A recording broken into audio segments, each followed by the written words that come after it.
taking a little bit of time to, I guess, move to the next window. So give me a minute.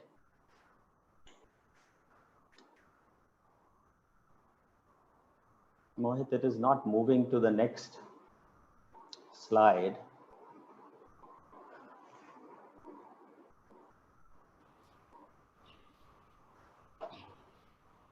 Okay, all right. Thank you. Thank you. All right. So welcome everyone. Thank you, Mohit and Girish. Let me first of all say thank you to all the people who have joined.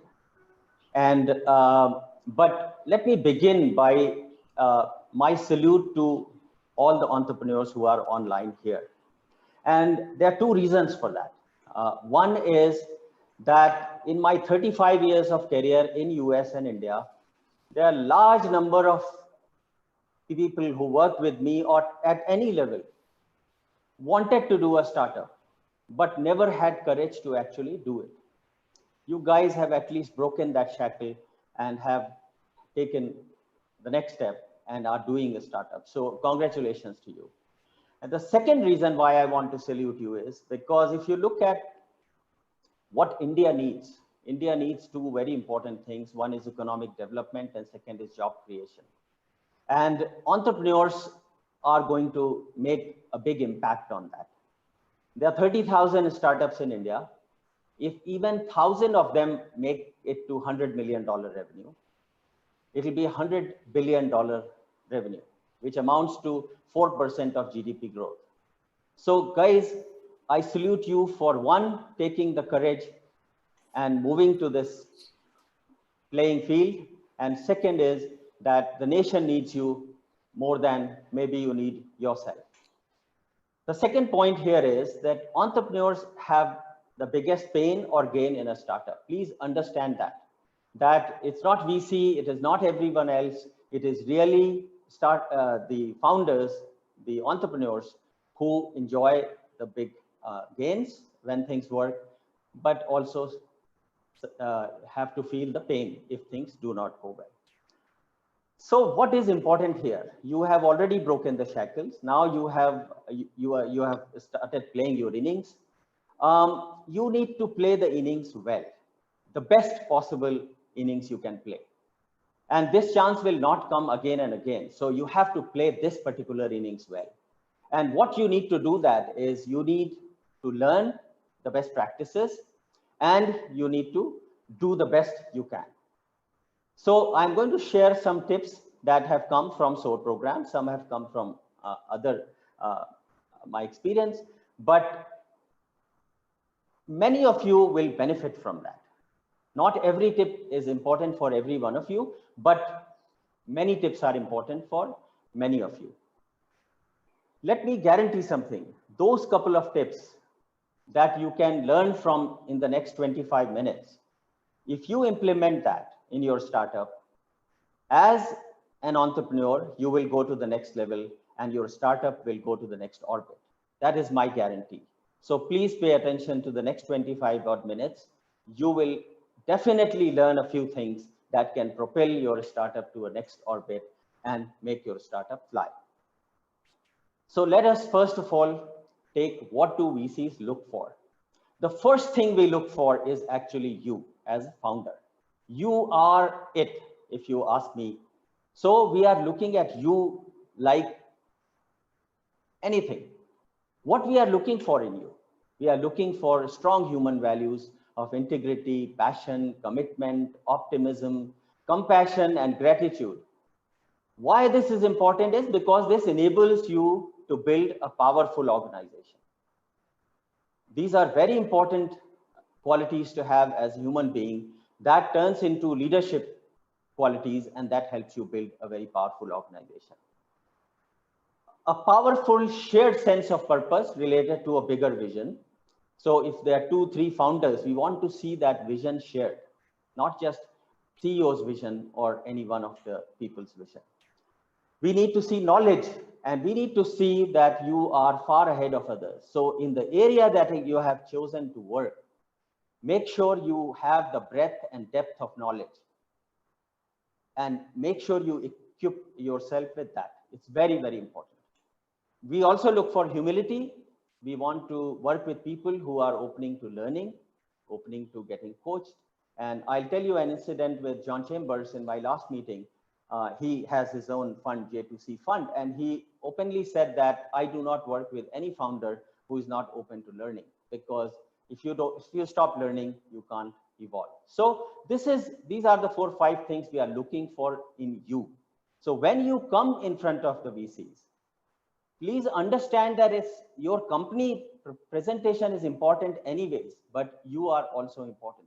Just like you go for an interview, for example, how much prepared you are. Similarly here, first thing we are looking at you and make sure you are prepared. The next thing we look for is your team, not just you. If you are a 1 founder, 2 founder, that is fine.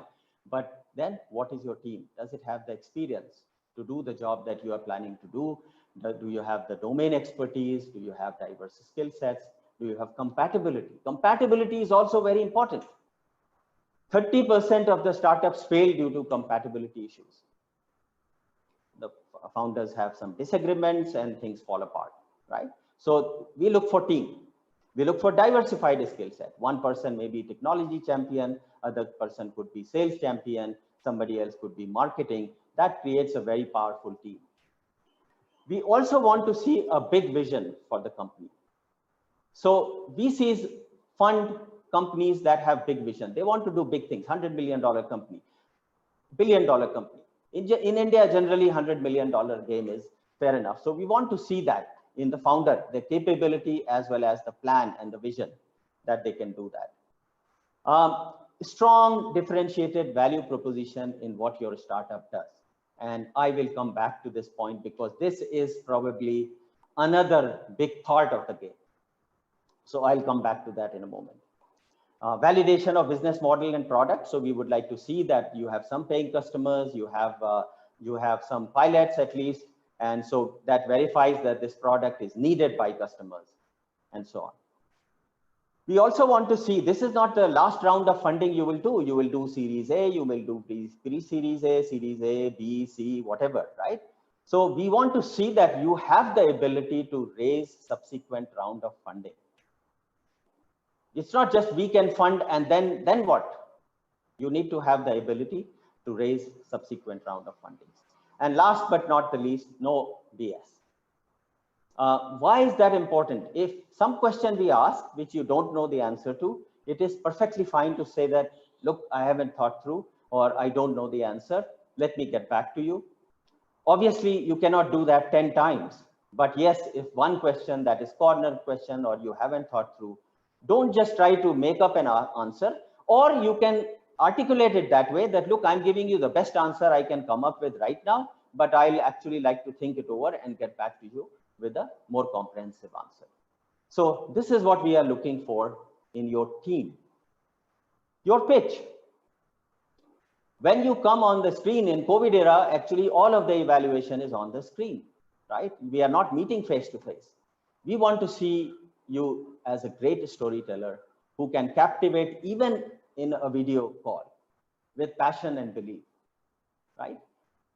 If 2 or 3 people are in the meeting, all should participate. Many meetings I have attended in the SOAR program where there were 2 or 3 founders on the call, but actually some of them remained quiet throughout the call.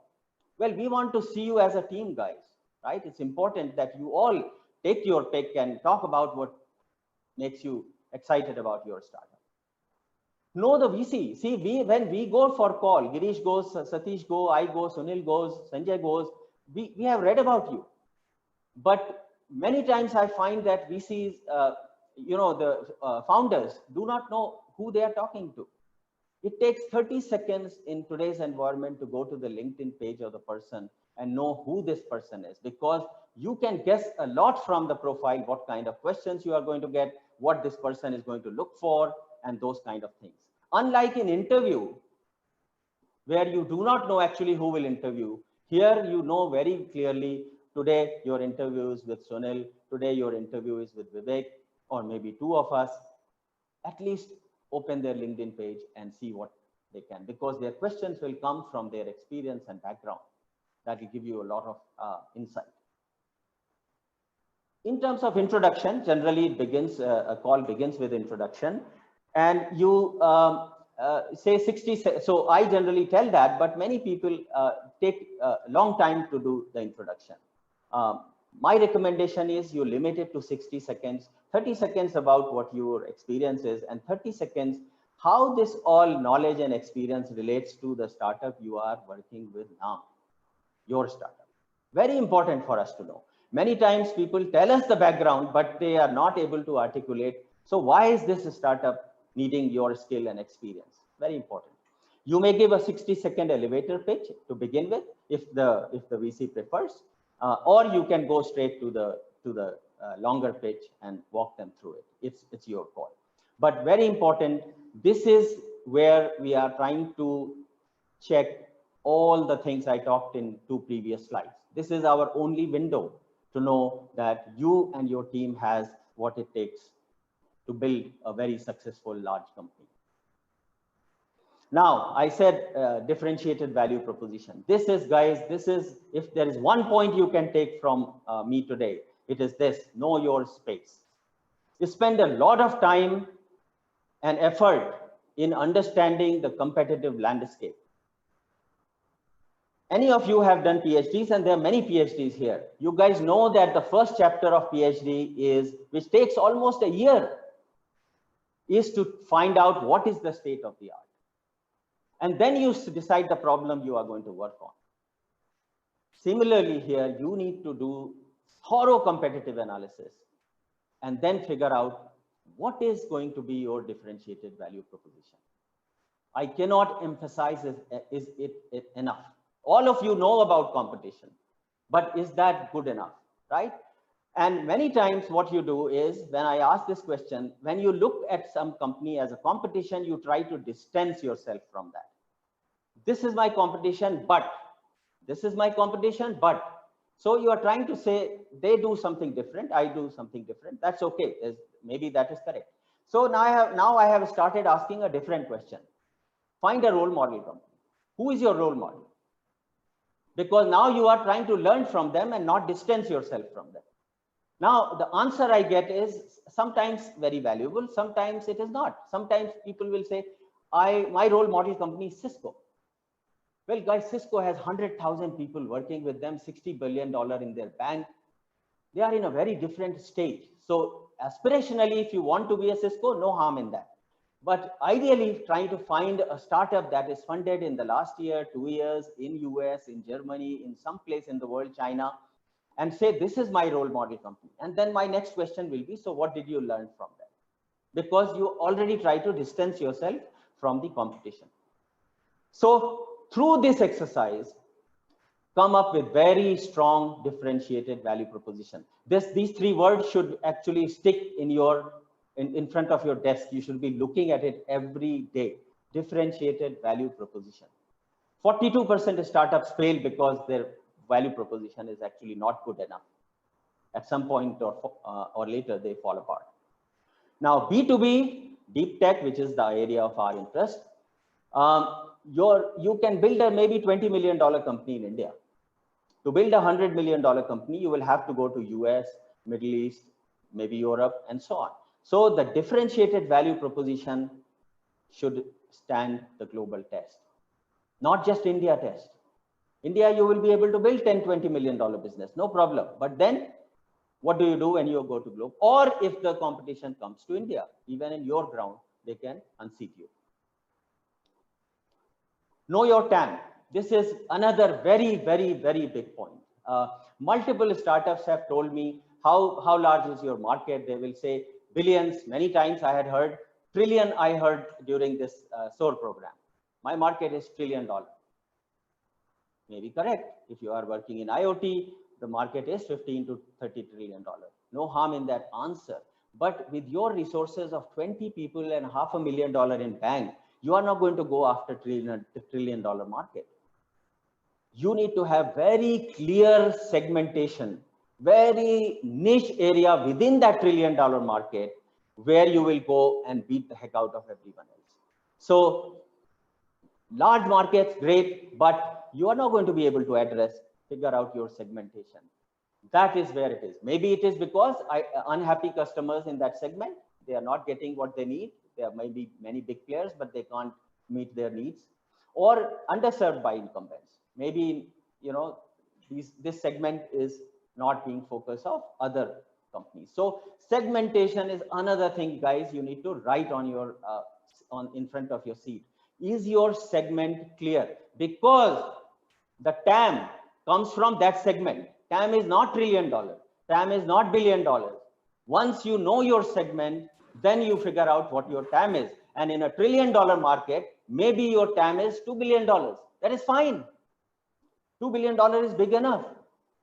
But don't tell me it's $1 trillion market. Tell me it's within IoT, I'm working on problem A, which has the TAM of $2 billion growing at the rate of 15% per year. That you will be able to answer only once you know your TAM, you know your differentiated value proposition, and you know your segment. And that decides the rest of the story. What product are you going to develop to meet that segment's demand? Business model, go-to-market, marketing, sales, everything actually depends on that. So if you haven't nailed that down, your differentiated value proposition, your TAM, your segment, everything is off the scale. You will actually have a lot of struggle. Business model. Next, actually, after you have nailed that down, business model comes in. Know your product and the customer segment. Once you know that, you need a viable business model, because then sales, marketing, go-to-market, etc., will align to that business model. Make sure your business model is capital efficient. You are using capital very effectively. You are managing your variable and fixed cost, etc., very, very well. Your pricing strategy has to work very well with your business model. Actually, you should have pricing power. If your differentiated value proposition is strong, you will have pricing power. If you are a Me Too product, you will have no pricing power. Make sure that business model is scalable. How will you create a $100 million company from the business model you have chosen? Maybe your business model is good enough for doing some pilots and getting some 10 odd customers, but it has to be scalable to actually be able to build a large company. 3 gods in your technology team, guys. A CEO, founders, CFO, CIOs, they are not the gods. The product you are developing and your technology team has 3 gods: product manager, industrial designer, or user experience person, and an architect. This I learned from Steve Jobs. You know, the best product manager in the world was Steve Jobs. He knew what product was needed. So make sure you have a good product manager and you have good user experience people and an architect. Now, here is the problem. Generally, in a small startup at early stages, it's CEO's idea, so that person works as product manager. And the CTO or the other partner works on architecture and technology details. Now, see here what happens. Now the CEO gets busy. He has to raise money. She has to raise money. Have to hire right people, has to build the product, do the sales. So the product manager role in his daily schedule is becoming less and less and less. And so what is happening? The most important role in your company, which is on which the company is betting, is actually being played now by 10% of the time of the CEO. A disaster waiting to happen, because a product manager has to continuously look for where the competition is moving, which new players are coming, and then adjust the product roadmap accordingly. But now the CEO has no time. He's running around with sales. He's running about pilots and raising money. And so product manager role is diminishing. Please make sure it does not happen. And hire industrial designer, user experience, and architect, A-class people. Do not compromise in that. These 3 people have to be A-class in the company. Keep your innovation coefficient high. So VCs love IPs and clear entry barriers. Any startup that does not learn how to continuously innovate will not survive for too long. What do I mean by continuously? I already have a patent. Yes, you had a patent. Now 2 years have passed. Where has competition moved? Do you still have IP that is competitive? So you need to continuously innovate. Watch this continuous word and again write it in front of your desk. Innovation has to be continuous, and it is not a joke to do continuous innovation. File patents as early as possible in the core technology area of yours. So I see companies which have 10 patents, and I say, what is your core technology that you are developing, which is truly your core? How many patents are in that area? So imagine a bull, right? You see the shooting bull, right? The highest points are when you hit the middle circle. And then as you go away from that, the points get less. Well, same is true here. I don't need to see 10 patents. I need to see 2 patents, but in your core area. That is much more valuable. So understand your core and then file patents there. Now let us say why startup world is so confusing. Why do you get confusing sort of signals and advice from people? Let us go all the way to the best we have and see. So take Steve Jobs. Customers are not supposed to know what they need. Well, you need a product manager of caliber of Steve Jobs to be able to say that. But that's a view. Now, take another entrepreneur of our century, Jeff Bezos. He says, work backwards from customer needs to know what to build next. He's saying, walk back from customers' need. Who is right? Well, both are right. Both have built their businesses very successfully by using these very conflicting advice. So that is why you need to be careful. Michael Dell, who I have worked with, used to say, ideas are commodity, execution of them is not, because Dell is built on execution excellence. And if you go to John Chambers, who also I work with, he says, give me an idea and I'll build a company around it. So these are very conflicting ideas, guys, from the best in the world. So obviously, as a young entrepreneur, you will have confusion from time to time. So that is why you need mentors. Any person or any company that does not have mentors will not go beyond a certain level. Now, right mentor. And here is the book I will lift to you. This is called The $1 Trillion Coach. And here in this book, they are talking about coach for the best and the brightest. CEO of Google, CEO of Apple, they need coach. So we need mentors. In startups, we need mentors. I'm a big fan of that, and everyone needs mentors. You can have one or more mentors, but a mentor who can tell you what you don't want to hear, not what you want to hear. And don't dislike a mentor who is pain, because that is the guy who is telling you what you don't have, maybe. Okay?